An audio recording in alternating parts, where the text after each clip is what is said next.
Halo, nama saya Yulia Suryaningsi, NPM 39. Assalamualaikum warahmatullahi wabarakatuh. Apa kabar semuanya? Semoga kita semua dalam keadaan sehat ya. Nah, hari ini kita akan belajar mengenai suhu dan kalor pada pembelajaran 1 kelas 5 dan tema 6. Sebelum memulai pelajaran, adapun tujuan pembelajaran kita, yaitu dengan menuliskan kata-kata kunci yang ditemukan dalam tiap paragraf bacaan, siswa mampu meringkas teks eksplanasi pada media cetak secara tepat. Kedua, dengan membuat kesimpulan bacaan, siswa mampu menyajikan ringkasan teks secara tepat. Yang ketiga, dengan melakukan percobaan tentang bagaimana sumber energi panas dapat menyebabkan perubahan, siswa mampu menerapkan konsep perpindahan kalor dalam kehidupan sehari-hari secara bertanggung jawab. Yang terakhir, dengan membuat laporan percobaan, siswa mampu melaporkan hasil pengamatan tentang perpindahan kalor secara tepat. Nah, apa itu teks eksplanasi? Teks eksplanasi ialah teks yang menjelaskan sebab akibat suatu peristiwa. Teks eksplanasi berisi fakta tentang peristiwa yang terjadi. Tujuannya adalah untuk memaparkan proses dan sebab terjadinya suatu peristiwa. Bagaimana contohnya? Contoh teks eksplanasi seperti berikut. Didengarkan baik-baik ya. Benda yang dapat menghasilkan energi panas disebut sumber energi panas. Sumber energi panas dapat kita jumpai di alam, salah satunya adalah matahari. Matahari merupakan sumber energi panas terbesar. Semua makhluk hidup memerlukan energi panas matahari. Energi panas matahari membantu proses pembuatan makanan pada tumbuhan yang disebut sebagai proses fotosintesis. Makanan yang dihasilkan dari hasil fotosintesis menjadi sumber energi bagi makhluk hidup lainnya, termasuk manusia. Energi panas matahari dapat menerangi bumi sehingga udara di bumi menjadi hangat. Dalam kehidupan sehari-hari, energi panas matahari dimanfaatkan dalam berbagai kegiatan manusia. Misalnya, panas matahari digunakan untuk mengeringkan padi setelah dipanen, mengeringkan garam, mengeringkan ikan asin, bahkan untuk mengeringkan pakaian yang basah. Selain matahari dan gesekan antara dua benda, energi panas juga dapat diperoleh dari api.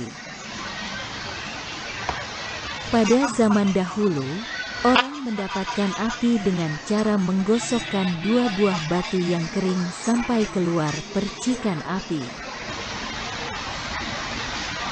Selain itu, nenek moyang kita dahulu menggunakan kayu kering lalu digosok-gosokkan dengan kayu yang kering sampai keluar api.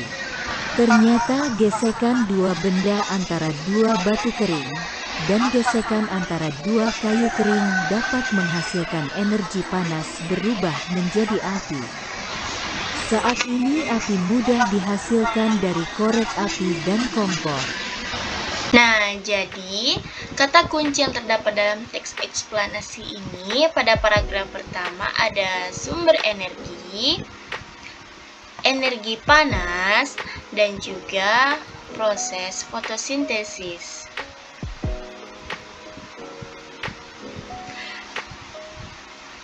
Pada paragraf 2, kata kunci yang terdapat pada paragraf 2 ialah menerangi bumi, mengeringkan padi, mengeringkan garam, mengeringkan ikan asin, dan mengeringkan pakaian yang basah.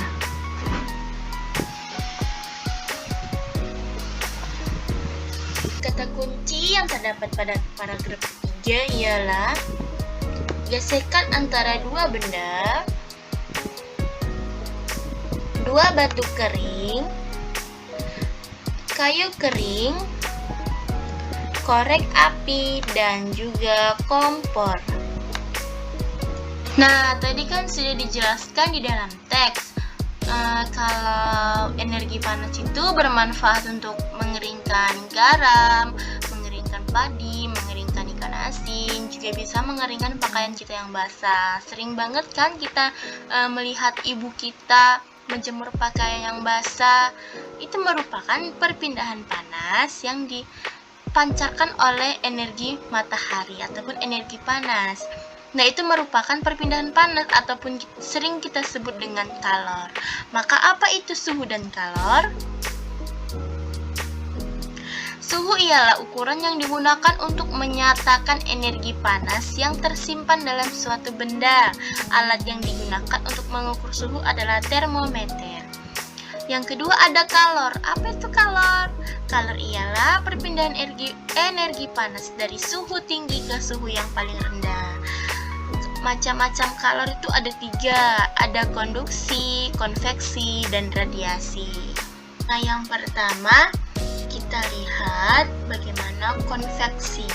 Pada gambar pertama itu merupakan contoh konveksi, yang berartikan bahwa konveksi adalah perpindahan panas melalui aliran zat perantara yang ikut berpindah.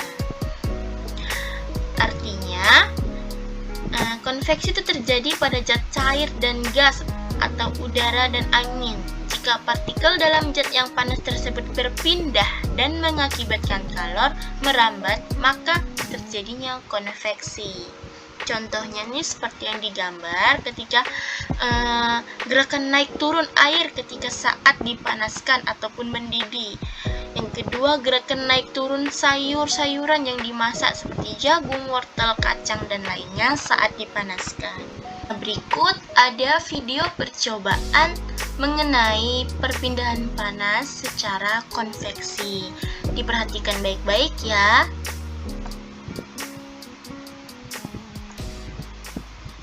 Percobaan perpindahan panas atau perpindahan kalor dengan cara konveksi. Alat dan bahan. 1. Air dalam bejana atau panci. 2.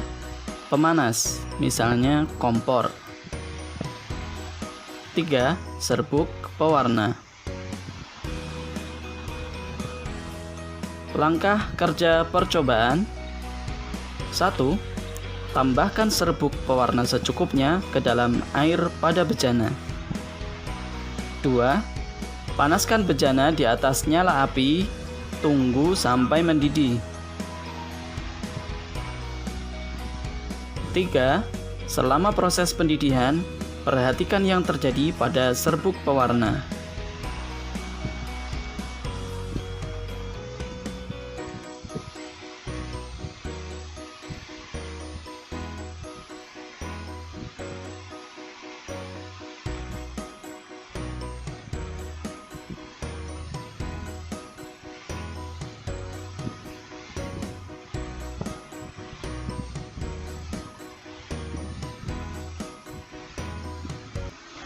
Setelah tadi video percobaan perpindahan panas secara konveksi. Yang kedua ada perpindahan panas secara radiasi, yang berarti perpindahan panas tanpa zat perantara ikut berpindah. Radiasi juga terjadi biasanya dapat disertai oleh cahaya. Contohnya pada gambar tersebut pakaian yang kering dijemur di bawah matahari. Yang kedua ada panas matahari sampai ke bumi. Baru tubuh terasa hangat pada saat berada di dekat sumber api. Yang terakhir menetaskan telur ayam dengan lampu. Nah, video percobaannya seperti ini ya, perhatikan baik-baik. Nah, pada saat ini api mengalirkan panas itu ke telapak tangan kita. Maka saat tangan kita itu mendekati api, maka telapak tangan kita itu akan terasa hangat ataupun panas. Dan yang terakhir ada perpindahan panas secara konduksi, yang berarti ialah perpindahan panas melalui zat padat yang tidak ikut mengalami perpindahan. Artinya perpindahan panas pada suatu zat tersebut tidak disertai dengan perpindahan partikel-partikelnya. Contohnya pada gambar tersebut sendok terasa hangat saat berada di dalam gelas berisi air panas ataupun mangkok yang berisikan sup ataupun kuah-kuah yang panas. Knalpot motor menjadi panas saat mesin dihidupkan. Juga mentega meleleh karena berada di wajan yang panas. Video percobaannya kita perhatikan baik-baik ya. Animasi percobaan perpindahan kalor konduksi. Alat dan bahan yang digunakan: 1. Mentega. 2 biji kedelai. 3 sendok logam. 4 sendok plastik. 5 2 gelas air panas. Langkah-langkah percobaan: 1. Tempelkan mentega pada sendok plastik. 2. Tempelkan mentega pada sendok logam. 3. Tempelkan kacang kedelai pada mentega yang ada di sendok. 4. Masukkan kedua sendok dalam gelas berisi air panas dalam posisi terbalik. Tunggulah beberapa saat, kemudian amatilah yang terjadi pada kacang kedelai.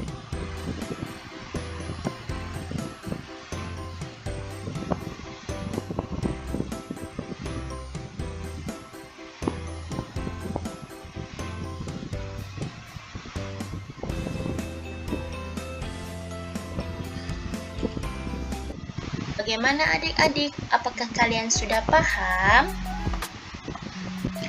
Maka kita akan kuis ya. Pada yang pertama, manakah yang termasuk contoh perpindahan secara radiasi? Apakah dekat dengan api unggun, atau memasak di kompor, ataupun kita sedang membuat teh manis dengan menggunakan sendok? Yang mana? Iya, yang ini. Saat tangan kita atau telapak tangan kita mendekatkan kepada api unggun yang akan membuat tangan kita terasa hangat ataupun panas.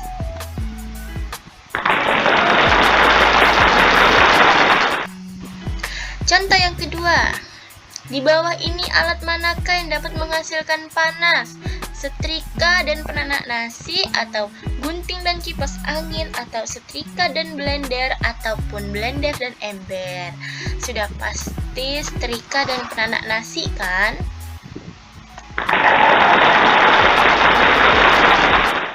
Contoh yang ketiga, perpindahan panas tanpa zat perantara disebut sebagai, nah tadi sudah dijelaskan. Apa itu jawabannya? Apakah radiasi, apakah konveksi, atau konduksi, atau isolasi? Kalau kita jawab konduksi, kalau tadi kita jawab konveksi, baru salah. Maka perpindahan panas tanpa zat perantara itu disebut sebagai konduksi. Nah, nanti Ibu akan membagikan lembar kerja peserta didik yang akan dikerjakan secara kelompok. Maka nanti Ibu akan membaginya secara kelompok 3 atau 4 orang deh, untuk membuktikan bagaimana adakah perpindahan panas secara radiasi itu benar atau enggak. Nanti setiap kelompok memberikan laporan masing-masing di menggunakan media cetak atau media tulis ya, agar kita bisa melatih penulisan juga gitu. Maka kesimpulan kita hari ini yaitu perpindahan kalor ataupun panas adalah perpindahan energi karena perbedaan suhu di antara dua tempat yang berbeda. Macam-macam perpindahan ini juga sering terjadi di sekitar kita. Sekian dari pembelajaran kita. Semoga bermanfaat ilmunya. Assalamualaikum warahmatullahi wabarakatuh.